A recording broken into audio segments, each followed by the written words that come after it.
वाराणसी से बड़ी खबर आपको बता दें, अंजुमन इंतजामिया कमेटी की पुलिस कमिश्नर के साथ बैठक हो रही है। सीपी कैंप कार्यालय में मीटिंग जारी है।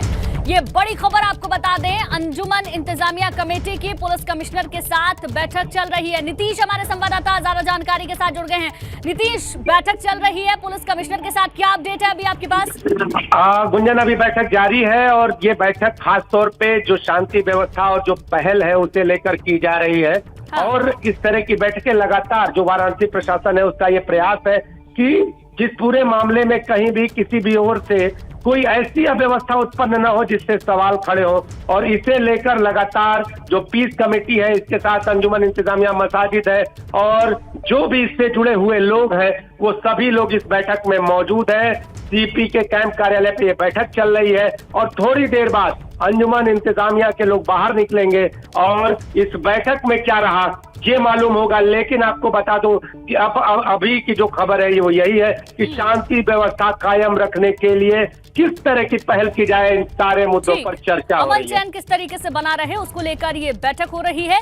बैठक में क्या होगा, क्या हुआ, ये कुछ देर में पता चलेगा। नीतीश, बहुत बहुत शुक्रिया आपका जानकारी के लिए।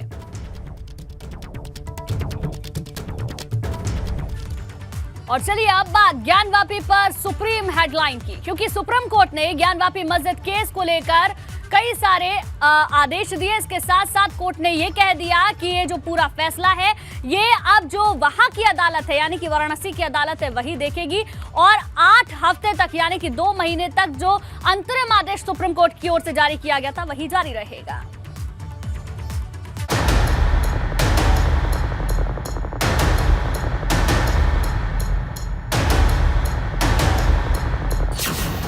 ज्ञानवापी पर सुप्रीम डेडलाइन, 8 हफ्ते का काउंटडाउन शुरू।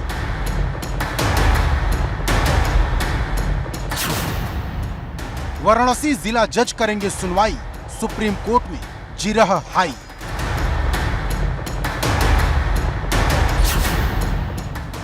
ज्ञानवापी मस्जिद में शिवलिंग है या फव्वारा, वाराणसी कोर्ट का सहारा। ज्ञानवापी मस्जिद में शिवलिंग है या फव्वारा, इस बात का फैसला अब वाराणसी के जिला जज करेंगे, क्योंकि सुप्रीम कोर्ट ने केस अब वाराणसी जिला जज को ट्रांसफर कर दिया है। इसके अलावा 8 हफ्ते तक 17 मई का सुप्रीम कोर्ट वाला अंतरिम आदेश जारी रहेगा। ज्ञानवापी मस्जिद विवाद को लेकर के अगर बात करें तो आज सुप्रीम कोर्ट में सुनवाई हुई। सुप्रीम कोर्ट में लंबी दलीलें रखी गई, तकरीर हुई और उसके बाद सुप्रीम कोर्ट ने अपना आदेश जारी कर दिया है। सुप्रीम कोर्ट ने अपने आदेश में कहा है कि जो मामले में सुनवाई अब तक बनारस की सिविल कोर्ट में हो रही थी, अब तमाम सारे मामलों की सुनवाई बनारस के जिला जज करेंगे। इसके साथ साथ सुप्रीम कोर्ट ने अपने 17 मई के आदेश को भी अंतरिम आदेश के रूप में लागू रखा है। यानी कि 17 मई को सुप्रीम कोर्ट ने सबसे महत्वपूर्ण बात कही थी कि जिस स्थान पर शिवलिंग मिला है उस स्थान की सुरक्षा वाराणसी के जिलाधिकारी करें, और इसके साथ साथ जो नमाज है उस पर किसी भी तरीके से प्रतिबंध नहीं लगना चाहिए।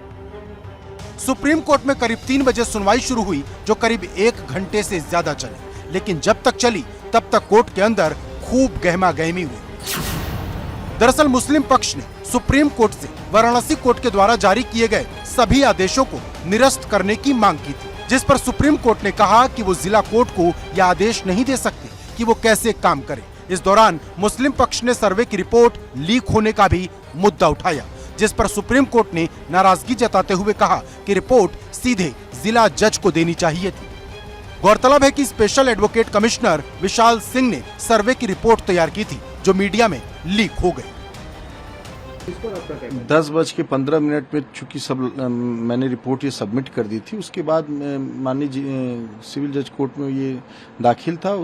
उसके बाद अगर कुछ हुआ हो तो जानकारी नहीं, अभी उसके पहले तक कोई लीक नहीं हुआ था। 10:15 में सिविल जज सीनियर डिवीजन की कोर्ट में ये दाखिल हो गया था। कोर्ट में एक ऐसा वक्त भी आया जब दोनों पक्षों के बीच तीखी बहस हुई।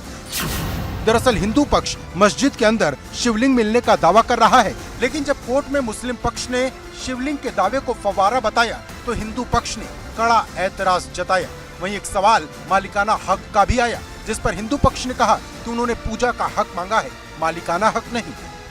और बाद में सुप्रीम कोर्ट ने ये कहते हुए वाराणसी जिला जज को केस ट्रांसफर कर दिया कि मुस्लिम पक्ष कभी भी सुप्रीम कोर्ट आ सकता है, उसके दरवाजे हमेशा खुले हैं।